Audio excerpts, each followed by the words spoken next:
सिमतला में जल भराव, परेशान ग्रामीणों ने किया प्रदर्शन, जिम्मेदार दे रहे केवल आश्वासन। और नाव में 10 लाख रुपए कीमत का गांजा बरामद, 100 किलो गांजा किया जब्त, पुलिस ने आरोपी को किया गिरफ्तार। और रायबरेली में गैस लीकेज होने से लगी आग, 5 लोग गंभीर रूप से घायल, सिलेंडर चेक करने के दौरान हुआ हादसा।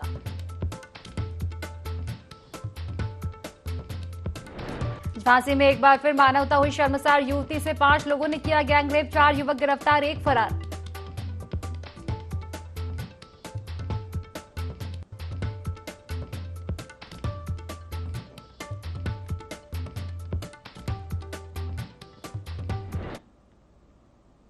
नमस्कार, IND 24 देख रहे हैं आप और मैं हूं आपके साथ खुशी व्यास। चलिए बड़ी खबर आपको इस वक्त अयोध्या से बता दें, जहां सरयू ने अब रौद्र रूप धारण कर लिया है। जी हां, आपको बता दें कि डेंजर लेवल के पार सरयू का जलस्तर अब हो चुका है। हर घंटे 1 सेंटीमीटर की रफ्तार से सरयू नदी का जलस्तर लगातार बढ़ता जा रहा है। खतरे के निशान से 3 सेंटीमीटर ऊपर बह रही है सरयू नदी।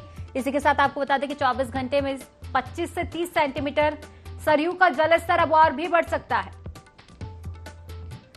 तो ये बड़ी अपडेट हम आप तक पहुंचा रहे हैं। बारिश का दौर लगातार जारी है, इसी के चलते अब सरयू का जलस्तर भी लगातार बढ़ता हुआ नजर आ रहा है। रौद्र रूप धारण कर लिया है सरयू ने, डेंजर लेवल के पार सरयू का जलस्तर हो चुका है। आपको बता दें कि हर घंटे 1 सेंटीमीटर की रफ्तार से जो नदी का जलस्तर है बढ़ता जा रहा है। और अगर फिलहाल की हम बात करें तो खतरे के निशान से 3 सेंटीमीटर ऊपर सरयू नदी बह रही है। 24 घंटे में 25 से 30 सेंटीमीटर भी सरयू का जलस्तर बढ़ सकता है। आशंकाएं जताई जा रही है क्योंकि बारिश लगातार जारी है। विस्तार से जानकारी लेंगे, संवाददाता विनय हमारे साथ फोन लाइन पर जुड़ चुके हैं। विनय, देखा जाए तो बारिश का दौर लगातार जारी है, अब ऐसे में सरयू का जलस्तर भी बढ़ चुका है, क्या कुछ व्यवस्थाएं वहां पर की गई इसको देखते हुए? जी बिल्कुल, सरयू का जलस्तर जो है हर घंटे जो है 1 सेंटीमीटर की रफ्तार से बढ़ रहा है, जिसको लेकर के अधिकारियों में बेचैनी बढ़ गई है। और सरयू नदी का जो जलस्तर है खतरे के निशान से लगभग 3 सेंटीमीटर ऊपर बढ़ रहा है और 24 घंटे में ये 25 से 30 सेंटीमीटर तक की बढ़ने की अनुमान लगाया जा रहा है। और इसको लेकर के जो है बाढ़ के जो अधिकारी हैं वो जो है राहत के लिए जो है नावों की भी व्यवस्था वहाँ पे कर रहे हैं और जो गांव है आसपास के उनको भी खाली कराने के लिए जो है आदेश दे रहे हैं। विनय, देखा जाए तो श्रद्धालु भी सरयू की सैर करते हैं, ऐसे में क्या कुछ व्यवस्थाएं की गई है? क्या अब नाविकों को मना कर दिया गया है श्रद्धालु को ले जाने के लिए? जी, वहाँ श्रद्धालुओं के लिए जो है बैरिकेडिंग वहाँ पर लगा दी गई है कि कोई जो है उसमें न जाए, क्योंकि वजह है कि जलस्तर काफी बढ़ चुका है। और वहाँ पे जल पुलिस की भी व्यवस्था जो है घाटों के किनारे कर दी गई कि कोई अनहोनी घटना न घट सके। इसके लिए जो है वहाँ पे जो जल पुलिस है वो भी श्रद्धालुओं की जो है मदद के लिए वहाँ पे 24 घंटे तैनात है। चलिए फिलहाल आप बने रहिए हमारे साथ, कुछ और भी जानकारी हम आपसे लेंगे।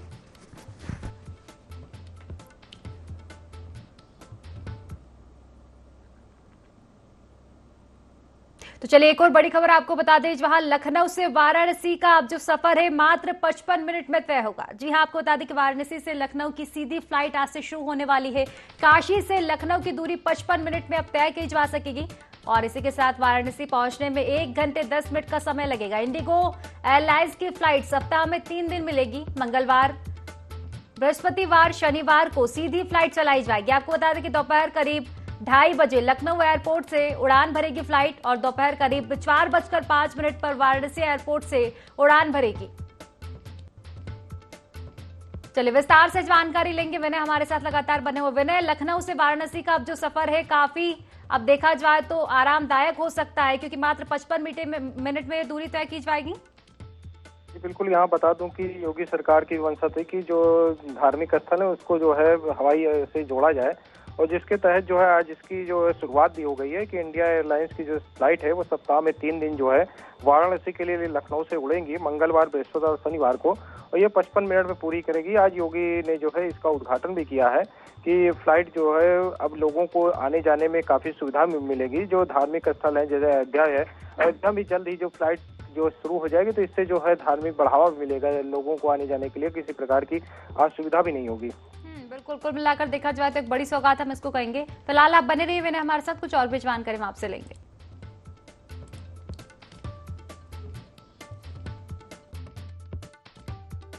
की आबादी के सबसे बड़े राज्य उत्तर प्रदेश की राजधानी लखनऊ को आज देश की आध्यात्मिक राजधानी कही जाने वाली वाराणसी के साथ इंडिगो की इस पहली फ्लाइट के माध्यम से जोड़ने का कार्य हुआ है। मैं इसके लिए उत्तर प्रदेश वासियों की ओर से हृदय से इंडिगो परिवार को धन्यवाद देता हूं। बहुत दिनों से हमारे माननीय जनप्रतिनिधियों की वाराणसी के उद्यमी और व्यापारियों की, वहां के विद्वत समाज की और काशी बाबा विश्वनाथ धाम में दर्शन करने के लिए इच्छुक श्रद्धालु जनों की ये मांग थी कि वाराणसी को लखनऊ से भी जोड़ दिया जाए।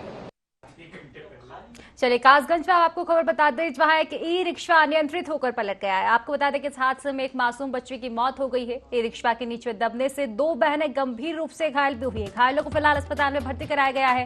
पैदल अपने घर की ओर जा रही थी दोनों बहनें और इसी दरमियान ये हादसा हुआ। फिलहाल पुलिस मौके पर पहुंची है। ई रिक्शा चालक को हिरासत में लिया गया है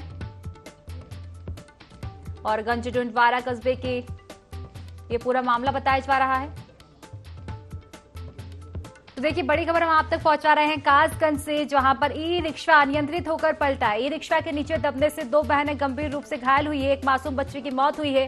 आपको बता दें कि घायल बच्चियों को अस्पताल में भर्ती कराया गया है। पैदल अपने घर की ओर दोनों ही बच्चियां जा रही थी और इसी दरमियान ई रिक्शा की चपेट में वो आ गई। हालांकि पुलिस मौके पर पहुंची है। ई रिक्शा चालक को अब हिरासत में लिया गया है।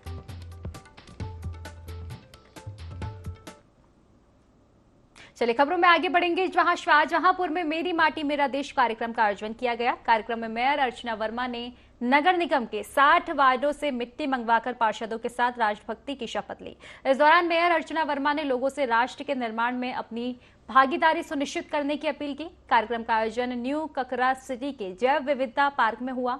दरअसल प्रधानमंत्री मोदी के आह्वान के बाद मेरी माटी मेरा देश कार्यक्रम पूरे देश में मनाया जा रहा है।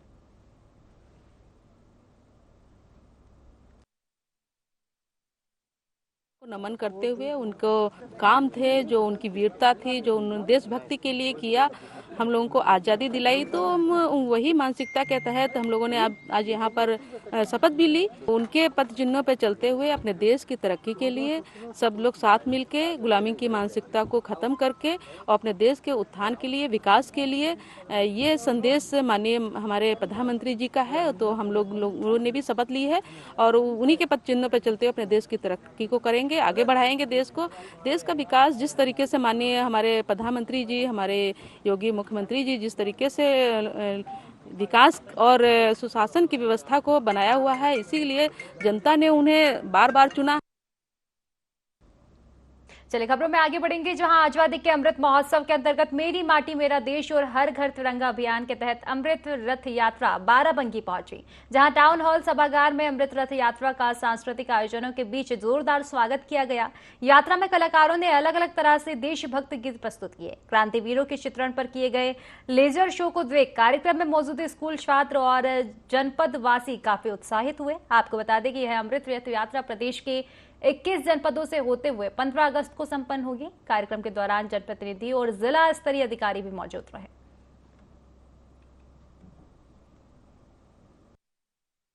आज़ादी के अमृत महोत्सव हम पूरे देश में मना रहे हैं। तो आज प्रदेश में सर्वप्रथम जनपद बाराबंकी में एक लखनऊ से बस रवाना हुई है, जिसमें हमारे कलाकार उपस्थित थे। तो लेज़र लाइट शो किया गया है और साथ में कुछ प्रस्तुति भी की गई हैं उनके द्वारा आज़ादी के उपलक्ष्य में। इसका पर्पस यही है, सभी लोग जिसमें जैसे कि आपने देखा कि यहाँ बच्चे भी उपस्थित थे, हर उम्र के लोग उपस्थित थे, तो सभी लोग बढ़ चढ़ के इसमें हिस्सा ले रहे हैं। आज़ादी के अमृत महोत्सव को हम बहुत ही हर्षोल्लास से मना रहे हैं। झंडों का वितरण किया गया है, सभी इसमें बढ़ चढ़कर सहयोग दे रहे हैं। तो मुझे बहुत खुशी है कि पूरा बाराबंकी इसको पूरे हर्षोल्लास के साथ मना रहा है। कानपुर देहात में राष्ट्रीय फाइलेरिया उन्मूलन अभियान के तहत सर्वजन दवा सेवन कार्यक्रम का शुभारंभ किया गया, जिसमें स्वास्थ्य विभाग की टीम घर घर पहुंचकर फाइलेरिया से बचाव की दवा खिलाएगी। आपको बता दें कि सीएमओ डॉक्टर ए.के. सिंह ने अभियान की सफलता को लेकर सीएससी, आंगनबाड़ी कार्यकर्ता और स्वास्थ्य कर्मियों की टीम बनाई है, जो 10 से 28 अगस्त के बीच घर घर जाकर लोगों को अपने सामने फाइलेरिया रोधी दवा खिलाएगी। आपको बता दें कि यह एक लाइलाज बीमारी है और अगर किसी को हो गई तो यह ठीक नहीं होती और व्यक्ति को आजीवन दिव्यांगता के साथ जीना पड़ता है। इस बीमारी का केवल प्रबंधन ही किया जा सकता है। इस बीमारी के लक्षण 5 से 15 साल बाद दिखाई देते हैं। इसके बचाव का एकमात्र उपाय फाइलेरिया की दवा का सेवन करना है।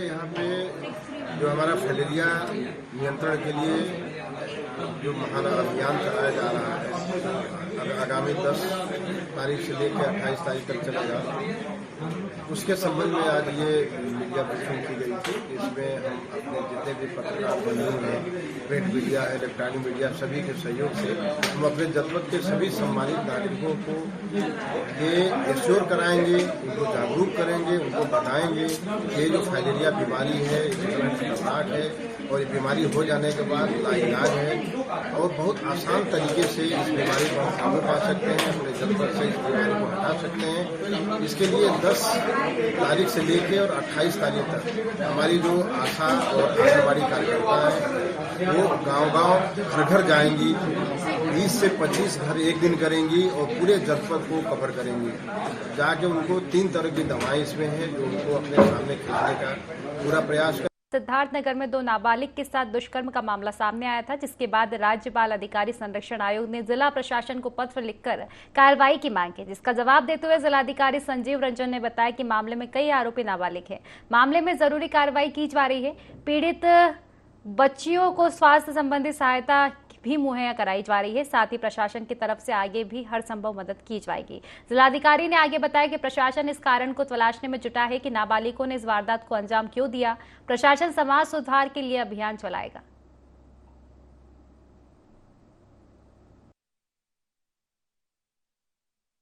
बाल कल्याण समिति जो जिला स्तर की होती है, वो घटना हुई, घटना के प्रति जिम्मेदार कौन थे, प्रॉपरली उन्हें कोई खतरा नहीं है, परंतु उन्हें ऑब्जर्वेशन में रखा गया है कि जिस तरह की घटनाएं थी वो बहुत ही अच्छी नहीं थी, तो उसको ऑब्जर्वेशन में रखा गया है।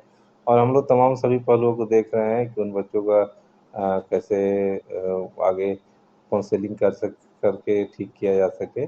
कहीं कोई उनके मनस्थिति पे कोई समस्या होगी तो उसको भी काउंसलिंग करके हम लोग उसको बेहतर करेंगे और घटना की पुनरावृत्ति ना हो, इसके लिए भी हम लोग तमाम कार्रवाई करेंगे। रायबरेली के शिवगढ़ थाना क्षेत्र अंतर्गत दहीगवा गांव में गैस लीकेज से लगी आग से 5 लोग गंभीर रूप से झुलस गए। दरअसल आपको बता दें कि सुरेश कुमार रावत लाही गैस एजेंसी बाराबंकी से गैस सिलेंडर लेके आए थे। वहीं जब गैस सिलेंडर में रेगुलेटर लगाया तो गैस लीकेज होने लगी और पूरे घर में फैल गई। इसके बाद सिलेंडर को चेक करने के लिए किसी ने माचिस जला दी और आग भड़क उठी। फिलहाल सभी 5 घायलों को अस्पताल में भर्ती कराया गया है, जहां 3 लोगों की हालत काफी नाजुक बताई जा रही है। जिलाधिकारी माला श्रीवास्तव ने मामले का संज्ञान लेते हुए उच्च स्तरीय जांच के आदेश भी दिए हैं।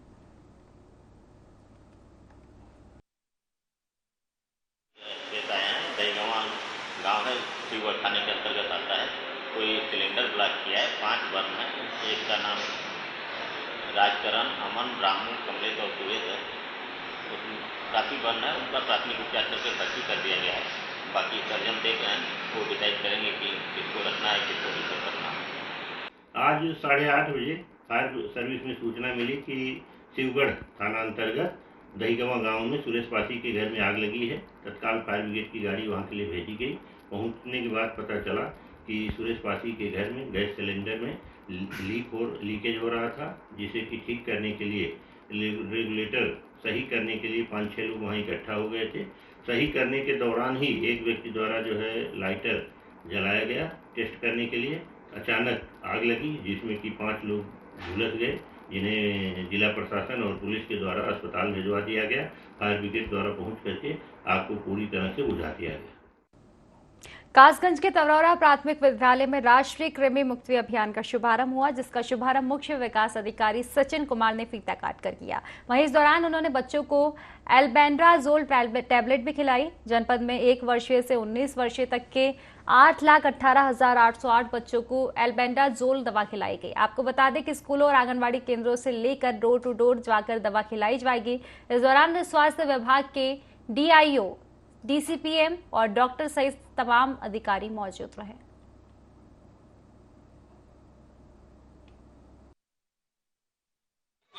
दिवस मनाया जा रहा है। आज के प्रारंभ है 10 तारीख को, इसके बाद 17 तारीख को कराया जाएगा। कुल हमारे यहाँ हमारे जनपद में 8,18,808 बच्चे हैं, जिनको चाहे स्कूल में हो चाहे अन्य जगह जहाँ भी हो, उनको इन बच्चों को राष्ट्रीय कृमि अभियान के तहत दवा टैबलेट खिलाई जाएगी, जिससे जो भी पारंपरिक शरीर बीमारियाँ हैं। हरदोई के हरपालपुर इलाके में जमीनी विवाद को लेकर दो पक्षों में जमकर ईंट और पत्थर चले, जिसका वीडियो भी वायरल हो रहा है। आपको बता दें कि वीडियो में महिलाएं पुलिस की मौजूदगी में ईंट पत्थर चलाते हुए दिखाई दे रही है। मौके पर मौजूद पुलिस ने मामला शांत कराया। ईंट लगने से दोनों पक्षों की महिलाएं घायल हुई है। इस घटना में एक पक्ष ने थाने पर 4 लोगों के खिलाफ शिकायत दर्ज कराई है, जिसमें पुलिस ने जांच कर दोनों पक्षों के खिलाफ कार्रवाई की है।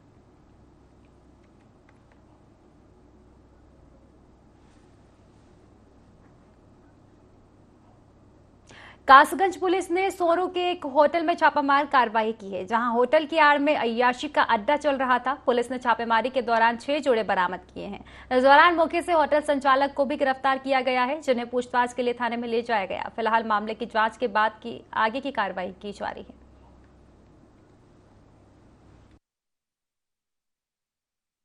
होटल पे हुआ कि हमारे देवर लगते हुए पानी लेने गए और वहाँ में 6 स्कूल की लड़की अंदर, तो बन्ने जय गेट हाउस वाले ने इन्हें मारपीट करी।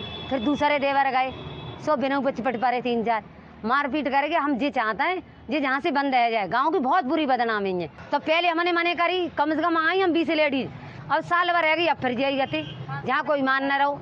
अब बताओ क्या करो जाए, ये गाँव मामों को बहुत बदनाम है। लड़कियाँ आती हैं कपड़े बंदे और तुरंत जाम घुस जाती हैं, और अब 6 लड़की जाम बंद भीतर। वाले कासगंज स्थित मामू नामक जगह पर एक मीनाक्षी गेस्ट हाउस जो संचालित हो रहा है, इसके संचालन पर ग्रामीण जनों द्वारा आपत्ति प्रकट करते हुए वहां भीड़ लगा रखी गई थी।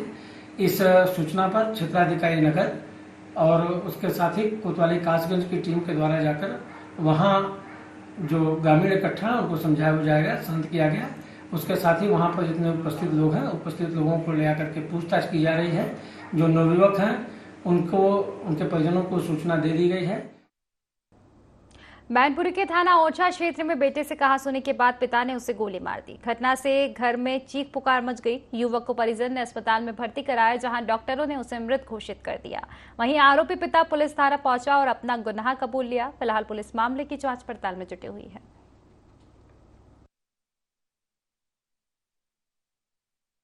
हुई है जिसमें एक पिता ने अपने बेटे को कुछ घरेलू विवाद के चलते अपने लाइसेंसी राइफल से गोली चला दी थी, और गोली गर्दन में लगी थी। लड़का क्या नाम राजीव है, उसको गंभीर अवस्था में अस्पताल ले जाया गया, जहां अभी ज्ञात हुआ है कि उसकी डेथ हो गई है।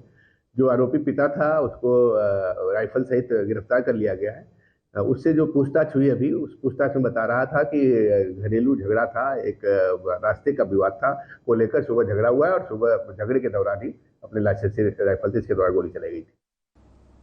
अयोध्या में श्री राम मंदिर के लोकार्पण की तैयारियां तेज हो गई है। इसको लेकर अलीगढ़ के एक ताला कारीगर दंपति भी काफी उत्साहित है। उन्होंने राम मंदिर में 400 किलो का ताला और 4 फीट की लंबी चाबी भेंट करने का निर्णय लिया है, जिसे भेंट करने के लिए वे दिसंबर महीने में अयोध्या जाएंगे। इसके लिए उन्होंने सीएम योगी को पत्र भी भेजा है, जिसको लेकर सांसद सतीश गौतम ने कहा है कि ताला अलीगढ़ की पहचान है, इसे अयोध्या के लिए भेंट करना गौरव की बात है, जिसके लिए सहयोग किया जाएगा।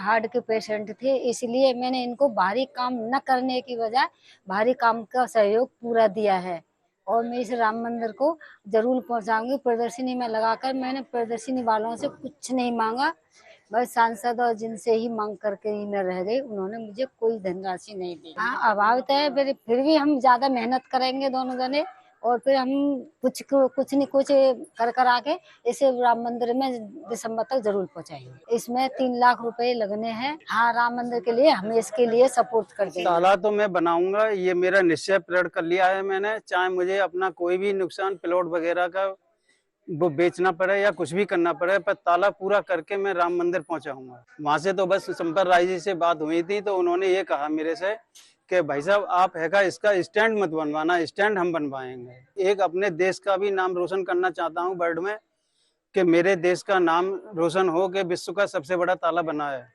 इसलिए मैंने इसको इतना बड़ा ताला बना करके तैयार किया। सावन माह की शुरुआत के साथ ही शिव भक्तों में कांवड़ यात्रा निकालने की होड़ मची है। हर जगह शिव भक्तों का सैलाब दिखाई दे रहा है।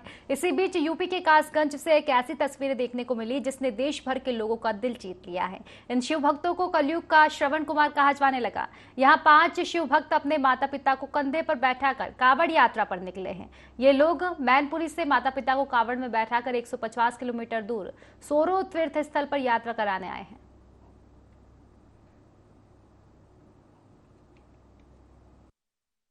हम बरनाल के पास एक गारा है, उस गांव से आए हैं। हमें 150 किलोमीटर पड़ा एक तरफ से। मेरा विचार ये है कि माँ बाप को दर्शन कराने के लिए ले जा रहा हूँ। पहली बार आए हैं। कैरल से लेके आए हैं बरनाल के पास, कैरल सोरो ले जानी मैक्सिमम 170 किलोमीटर। बस मन में यही विचार था कि हमने माता पिता को शाहजहांपुर के सिंधौली ब्लॉक की आदर्श ग्राम पंचायत में सीडीओ श्याम बहादुर सिंह ने प्राइमरी स्कूल के बच्चों को मेरी माटी मेरा देश अभियान के तहत शपथ दिलाई। साथ ही गांव के मुख्य द्वार पर पाकड़ पीपल बरगद का वृक्षारोपण किया और मेरी माटी मेरा देश के तहत शिलापट्ट का शिलान्यास किया। उन्होंने गांव के बुजुर्ग नागरिकों को सम्मानित भी किया।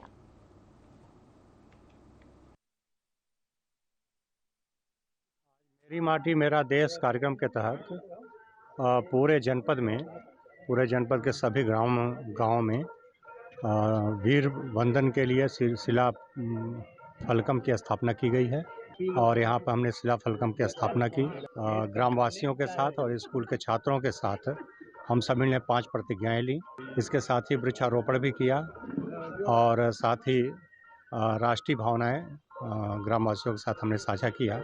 यह इस ग्राम में जो कार्यक्रम हुए वो अभूतपूर्व हैं, बहुत ही शानदार हैं।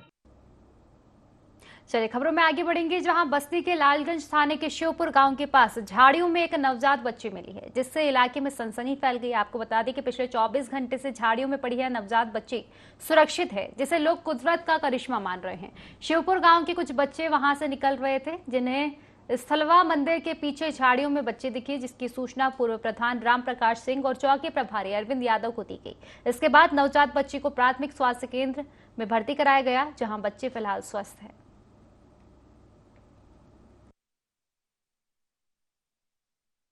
मिली है आज। कल कुछ बच्चे मछली मारने गए थे, वहां देखे कि इसमें कुछ हिल रहा है और आवाज आ रही है, तो लोग एक डंडे से इसको हिला करके देखे तो इसका पैर दिख रहा था। उसके बाद तो हम आए तो वहां देखे कि बच्ची है, तो बच्ची को निकाल करके हम प्राथमिक स्वास्थ्य केंद्र कुदरा ले आए, जहां यह स्वस्थ है। साथ के पहले 36 घंटे से। तो इसी के साथ फिलहाल की खास खबरों में बस इतना ही। आप बने रहिए IND24 के साथ। नमस्कार।